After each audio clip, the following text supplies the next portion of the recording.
Have you ever waited for something so long you started to wonder if it would ever happen? A promise, a breakthrough, a sign?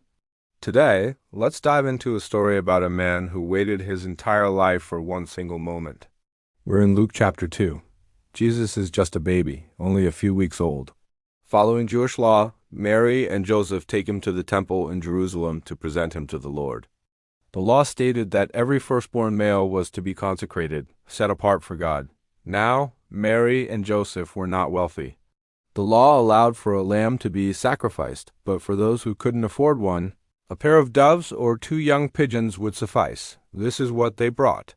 It's a small detail, but it speaks volumes about their humble circumstances.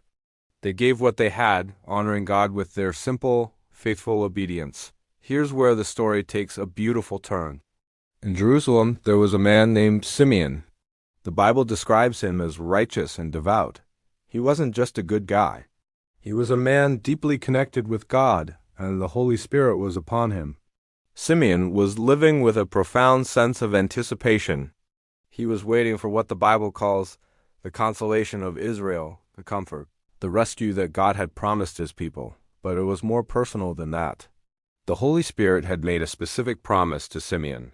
He would not die before he had seen the Lord as Messiah with his own eyes. Can you imagine carrying that promise every single day? Waking up each morning wondering, is today the day? Looking into the faces of strangers, searching for the one who would save the world. This wasn't just wishful thinking. It was a divine appointment. Simeon's hope wasn't based on a vague feeling, but on a direct revelation from God. He lived his life in faithful expectation, trusting that God would keep his word. So picture the scene. The bustling temple courts, people coming and going, the sounds of prayers and sacrifices. Mary and Joseph, a young, unassuming couple, walk in with their newborn son.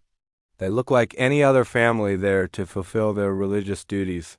But Simeon, guided by the Spirit, sees something no one else does.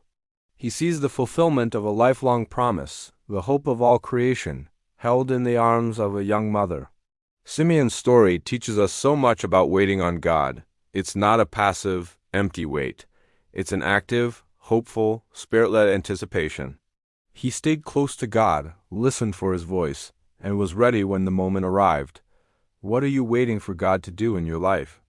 Let Simeon's faith encourage you to wait with hope and expectation, knowing that God is faithful to his promises. Thanks for joining me today. If this story resonated with you, hit that like button and subscribe for more. See you next time.